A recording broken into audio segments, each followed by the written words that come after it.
नमस्कार, आप सभी का बहुत बहुत स्वागत है। आपके साथ मैं हूं करिश्मा। आप देख रहे हैं अवध की नगरी अयोध्या से ये लाइव बुलेटिन।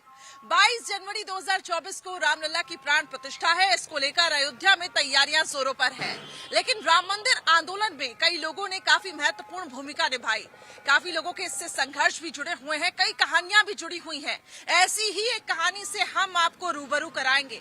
लोग देखिए खुश तो हैं, लेकिन इसके साथ साथ भावुक भी हैं अपने पूर्वजों के बलिदान को लेकर।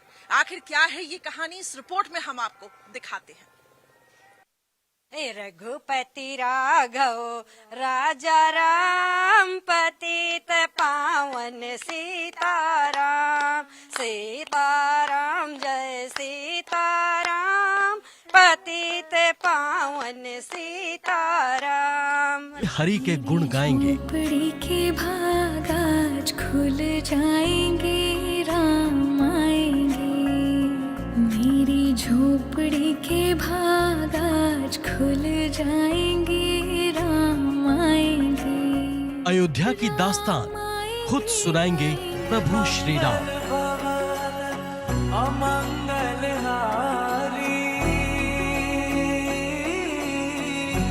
पूरे विश्व की नजर अयोध्या पर टिकी है। पूरा भारतवर्ष गर्व महसूस कर रहा है। हर तरफ श्री राम लला की चर्चा है। 10 दिशाओं से लेकर 8 पहरों को ऐतिहासिक दिन का इंतजार है। इस वर्ष की सबसे शुभ तिथि है, वो तारीख है 22 जनवरी। 22 जनवरी ये वो तारीख है जब श्री राम अपने गर्भगृह में विराजमान होंगे। ये दिन ऐतिहासिक है, गौरवशाली। पंडित देवी दीन पांडे की 1526 में जब बाबर भारत आता है, बाबर के जो सूबेदार हैं मीर बाकी, उन्होंने मस्जिद बनवाई। मस्जिद का नाम यहाँ पे रखा गया बाबरी मस्जिद। अब हिंदुओं का ये कहना था कि मंदिर को तोड़कर मस्जिद बनवाई गई है। अब ऐसे में हिंदुओं ने भी ये लड़ाई जो है वो जारी रखी। लेकिन उसी बीच ये जो क्षत्रिय समाज के लोग हैं, खास तौर से पंडित दीनदयाल पांडे जी, इन्होंने भी एक लड़ाई यहाँ पर रखी और राम मंदिर आंदोलन में एक महत्वपूर्ण भूमिका निभाई, जिसका देखिए नतीजा ये रहा कि आज वो शुभ घड़ी आ रही है जब रामलला का मंदिर बनने जा रहा है। ऐसे में अयोध्या में भव्य रामोत्सव भी है, लेकिन इसके पीछे संघर्ष की कई कहानियां समेटे हुआ है। पंडित देवी दीन पांडे वो योद्धा थे जिन्होंने राम मंदिर की रक्षा के लिए अयोध्या का पहला भीषण युद्ध लड़ा था। श्री राम मंदिर से सिर्फ 12 किलोमीटर दूर सनेथु गांव, जिसका अपना इतिहास है और बलिदान की अपनी दास्तान। 22 तारीख वो शुभ घड़ी है जब रामलला की प्राण प्रतिष्ठा होगी, लेकिन इसके पीछे हजारों वर्षों का संघर्ष रहा है। वो संघर्ष जो लोगों ने किया है और इस आंदोलन में एक महत्वपूर्ण भूमिका निभाई है। कुछ ऐसे ही शख्स से हम आपको रूबरू कराएंगे। दरअसल उनकी पीढ़ी से इनके जो पूर्वज थे, उन्होंने एक अहम भूमिका निभाई थी। पंडित दीनदयाल पांडे जी, इनके जो हम ये कह सकते हैं, इन्होंने एक अहम भूमिका निभाई थी जब मंदिर को ढहा के मस्जिद बनाई जा रही थी। तब देखिए सभी लोगों के साथ मिलकर किस तरीके से इस आंदोलन में एक महत्वपूर्ण भूमिका देनी है, उसमें उन्होंने काम किया।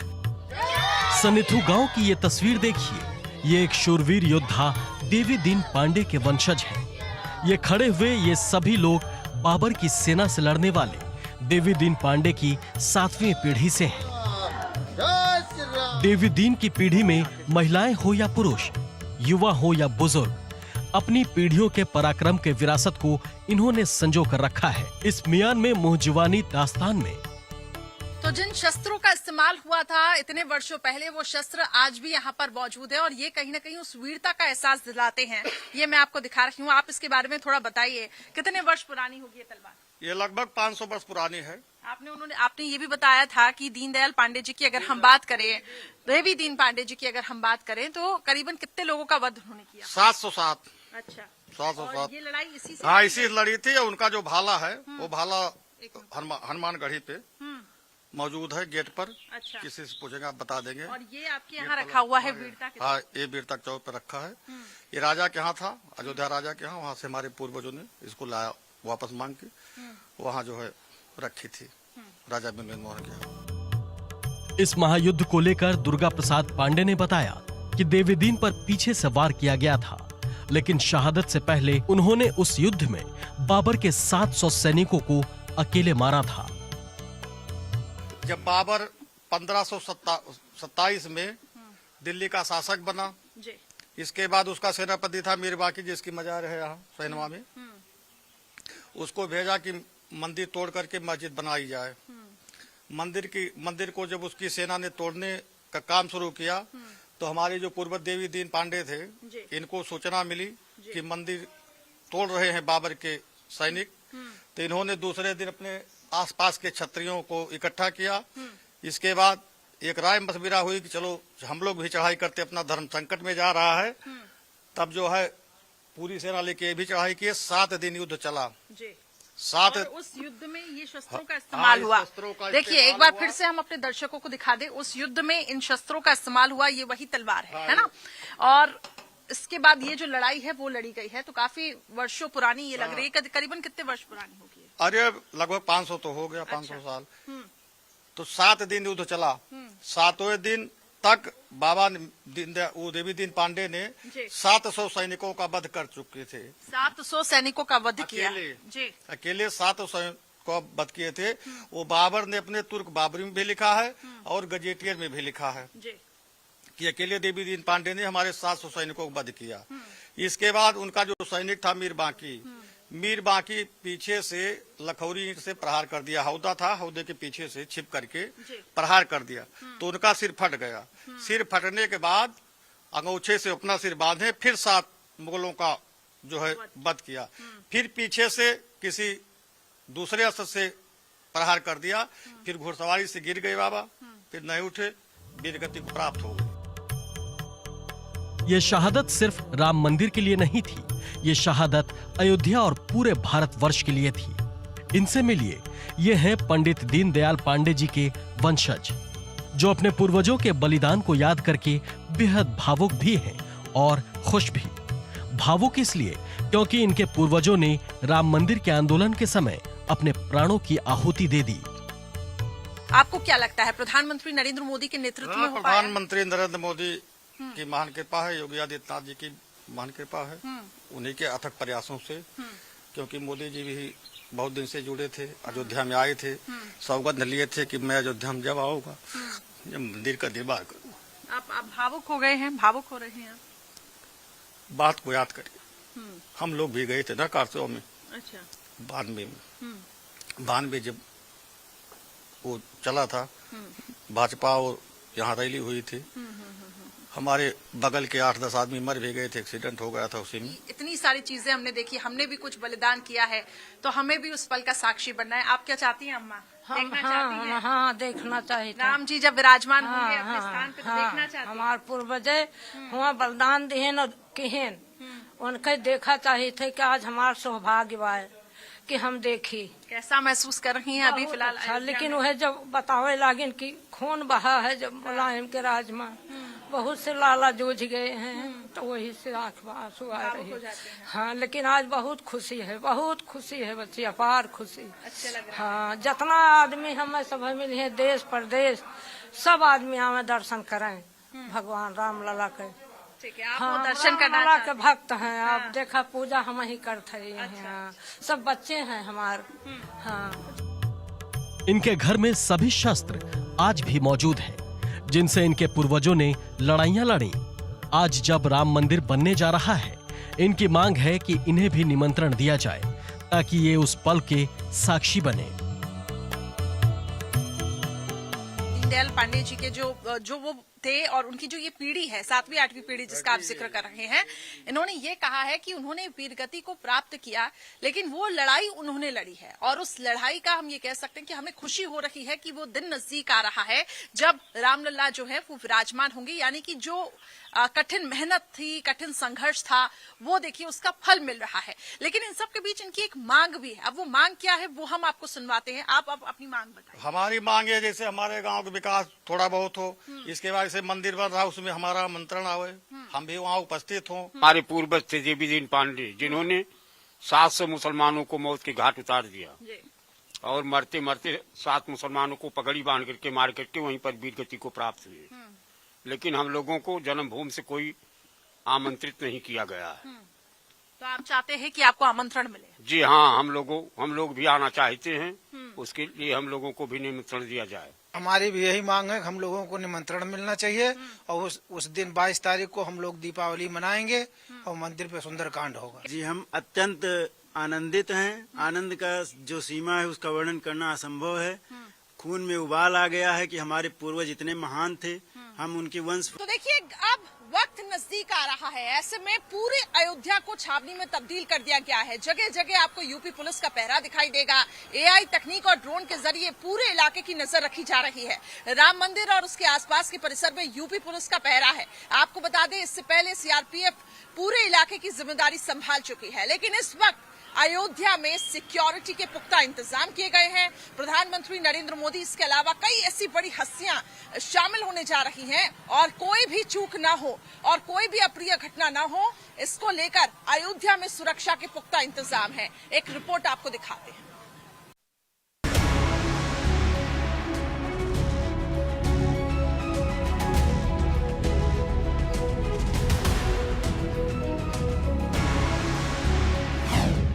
प्राण प्रतिष्ठा का काउंटडाउन, राम नगरी में जय श्री राम। सुरक्षा की खुफिया निगरानी, एआई से सिक्योरिटी की तैयारी। चप्पे चप्पे पर सुरक्षा सख्त, श्री राम पधारेंगे अपने अवध। अलौकिक, अद्भुत, दिव्य और भव्य अयोध्या त्रेता युगीन वाली भले ही हों, लेकिन कुछ लोगों की सोच, मन स्थिति और विचार आज भी कलयुगी ही है। इसलिए जब बात राम राज की होती है तो सबसे पहला सवाल सुरक्षा पर खड़े होते हैं। तो अयोध्या में पुलिस बल अब चप्पे चप्पे पर मौजूद है और ये सुनिश्चित किया जा रहा है कि किसी भी तरीके से यहाँ पर कोई भी ऐसी चीज न हो जिसके कारण पूरे इलाके में तनाव का माहौल पैदा हो। 22 तारीख को रामलला की प्राण प्रतिष्ठा है, लेकिन उससे पहले एक तरफ जहाँ तैयारियां जोरों पर चल रही हैं, तो वहीं जिस तरीके से धमकी मिली है, ऐसे में पुलिस की जो टीम है वो अब एक्टिव मोड पर दिखाई दे रही है और जगह जगह पर अब भारी पुलिस फोर्स की यहाँ पे तैनाती कर दी गई है। इसलिए आज भगवान राम की अयोध्या को सुरक्षा की जरूरत है, जिसकी पुख्ता तैयारी सरकार ने की है। खासकर 22 जनवरी के लिए, जिस दिन रामलला की प्राण प्रतिष्ठा होनी है।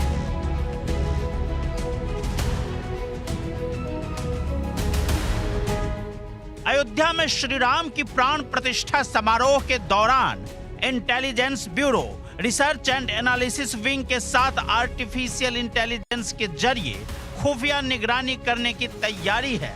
समारोह और उसके बाद भविष्य में श्री राम मंदिर की फुल प्रूफ सुरक्षा के लिए आर्टिफिशियल इंटेलिजेंस के जरिए चप्पे चप्पे पर निगाह रखने और पुलिस के डेटाबेस में मौजूद अपराधियों की निगरानी का खाका तैयार किया जा रहा है। प्राण प्रतिष्ठा समारोह के दौरान इसे पायलट प्रोजेक्ट के रूप में शुरू करने की तैयारी है। आईबी रॉ के साथ एआई के जरिए अयोध्या पर रहेगी नजर। बड़ी संख्या में ड्रोन भी खरीदे जाएंगे जो रेड जोन और येलो जोन की गहन निगरानी में मददगार साबित होंगे। अयोध्या की सुरक्षा के लिए अत्याधुनिक सुरक्षा उपकरणों की खरीद के लिए 90 करोड़ रुपए दिए जा चुके हैं।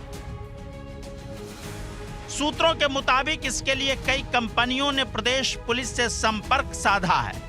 एआई तकनीक और ड्रोन के जरिए अयोध्या में आने वाली बाहरी लोगों की गतिविधियां संदिग्ध पाए जाने पर उनको आसानी से दबोचा जा सकेगा। सुरक्षित आयोजन के लिए आईबी रॉ और एनएसजी की टीमों ने डेरा डाल दिया है। केंद्रीय खुफिया एजेंसियों के अधिकारी यूपी पुलिस के साथ समन्वय बनाकर सुरक्षा का खाका तैयार कर रहे हैं। उत्तर प्रदेश पुलिस की स्पेशल टास्क फोर्स अब अयोध्या में राम मंदिर की सुरक्षा करेगी। उत्तर प्रदेश पुलिस का एक विशेष कार्यबल पारंपरिक नागर शैली में निर्मित मुख्य परिसर सहित मंदिर परिसर की सुरक्षा करेगा। दिसंबर 1992 में बाबरी मस्जिद के विध्वंस के बाद राम जन्मभूमि बाबरी मस्जिद परिसर की सुरक्षा कर रहे केंद्रीय रिजर्व पुलिस बल को धीरे धीरे हटा लिया जाएगा। राम मंदिर की सुरक्षा अत्याधुनिक होगी। मंदिर की सुरक्षा अब सीआरपीएफ नहीं संभालेंगे। अब अयोध्या पुलिस के स्पेशल सुरक्षा बल राम मंदिर की सुरक्षा करेगा। इससे पहले सीआरपीएफ के पास था सुरक्षा का जिम्मा। यूपी पुलिस की विशेष सुरक्षा बल अत्याधुनिक हथियारों से लैस होंगे। इसके लिए जवानों को विशेष प्रशिक्षण दिया गया है। मंदिर परिसर में आधुनिक कंट्रोल रूम बनाया गया है। परिसर में बम के खतरों से निपटने के लिए बम निरोधक दस्ता और डॉग स्क्वाड भी तैनात होगी। दरअसल पिछले दिनों जिस तरह से राम मंदिर में रामलला की प्राण प्रतिष्ठा में खलल डालने की धमकी दी गई थी, उससे सरकार और सुरक्षा एजेंसियां पहले से ही सतर्क हैं और कोशिश यही है कि 22 जनवरी को जमीन से लेकर आसमान तक सुरक्षा चाक चौबंद हो। Bureau report, India daily live. तो देखा आपने आखिर किस तरीके से यूपी पुलिस का पहरा है। तो वहीं आपको बता दें, अब अयोध्या में देखिए सरकार ने ये विशेष तौर से निर्देश दिए हैं प्रशासन को कि श्रद्धालुओं को कोई भी दिक्कत ना हो, राम भक्तों को कोई भी दिक्कत ना हो। इसके लिए अब होली अयोध्या ऐप भी बनाया गया है, जिसके जरिए जो श्रद्धालु है, राम भक्त है, वो अपने रुकने और ठहरने की व्यवस्था कर सकते हैं। एक तरफ सीएम योगी आदित्यनाथ लगातार बैठकें कर रहे हैं ताकि अयोध्या में राम भक्तों को कोई भी परेशानी ना हो, तो वहीं दूसरी तरफ सुरक्षा के भी पुख्ता इंतजाम है। अब इस रिपोर्ट में आपको दिखाते हैं।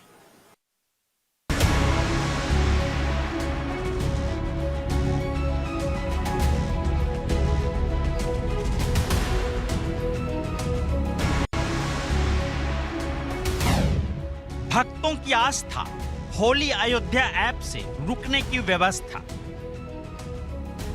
22 जनवरी को रामलला की प्राण प्रतिष्ठा के साथ ही अयोध्या की तस्वीर और तकदीर दोनों बदलने वाली है। इसके लिए बाकायदा यूपी के सीएम योगी आदित्यनाथ ने अयोध्या प्रशासन को खास निर्देश दिए हैं। मंडलायुक्त एडीजी जोन और आईजी जोन को निर्देश दिया गया है। श्री राम जन्मभूमि तीर्थ क्षेत्र ट्रस्ट के संग बैठक की गई है। 500 भवन होम स्टे के अंतर्गत पंजीकृत करने की बात कही है। जो व्यवस्था की गई है उसके मुताबिक 2200 कमरों में ठहर सकेंगे पर्यटक। साथ ही होली अयोध्या ऐप से ठहरने की व्यवस्था भी होगी। होम स्टे के चयन का लाभ ले सकेंगे श्रद्धालु। एक तरफ रामलला की प्राण प्रतिष्ठा की तैयारी आखिरी चरण में है, तो दूसरी ओर राम मंदिर पर जारी सियासत का पारा भी एक अंतराल पर चढ़ रहा है। इस बार इससे हवा दी है बिहार के डिप्टी सीएम तेजस्वी यादव ने। तेजस्वी ने बीजेपी और राम मंदिर का नाम लिए बगैर कहा कि बीजेपी वाले कहते हैं कि मंदिर बनवाए हैं, भगवा ले आए हैं। भगवा हम लोगों का नहीं है क्या? भगवा भाजपा वाले का ही है क्या? देश के तिरंगा में भगवा है। मोदी जी बनावटी आदमी हैं। वे झूठ बोलने के होलसेलर हैं, झूठ बोलने के डिस्ट्रीब्यूटर हैं। सुनिए तेजस्वी यादव ने क्या कहा। ये लोग कहेगा कि मंदिर बना दिए, ये बना दिए, भगवा ले आए। अरे भगवा कितना अपने बाप दादा परदादाओं से जाके पूछो, ये मोदी जी लाए हैं, कब से चल रहा है। इन लोगों का है क्या भगवा? अभी देवेंद्र जी बोल रहे थे कि भगवा झंडा क्यों? हमारा हरा भी है, नीला भी है, उजला भी है, काला भी है, हमारा भगवा भी है। हमारे तिरंगा में है भगवा, हरा है। मोदी जी बनावटी और मिलावटी आदमी है भाई। मोदी जी जो है वो झूठ बोलने के फैक्ट्री हैं। मोदी जी जो है झूठ बोलने के मैन्युफैक्चरर हैं। मोदी जी जो है झूठ बोलने के होलसेलर हैं। मोदी जी जो है झूठ बोलने के डिस्ट्रीब्यूटर हैं। तो उधर रामलला को अपने हाथों से बने वस्त्र भेंट करेंगी बरेली की 3 तलाक पीड़िताएं। इसके लिए इन महिलाओं ने 30 जनपदों से चंदा जुटाया है। राम मंदिर निर्माण में आस्था के साथ सामाजिक समरसता भी हिलोरे ले रही है। रामलला से प्रेम में धार्मिक बंधन छूट रहे हैं। 3 तलाक पीड़िताएं 26 जनवरी के बाद रामलला के दर्शन करने पहुंच रही हैं। वे न सिर्फ रामलला को निहारेंगी बल्कि अपने हाथों से बना वस्त्र भी भेंट करेंगी। ये वस्त्र बरेली की मशहूर जरी जरदोजी से तैयार हो रहा है।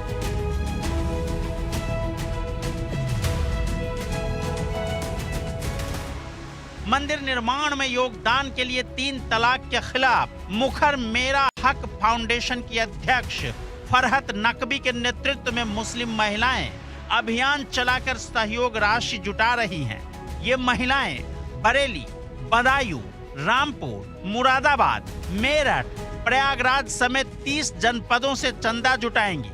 फरहत कहती हैं कि जो भी राशि एकत्रित होगी वो उसे राम मंदिर ट्रस्ट को सौंप देंगी। कई वर्षों से सामाजिक कार्यों से जुड़ी फरहत कहती हैं कि ईदगाह के लिए हिंदू समुदाय ने जमीन दान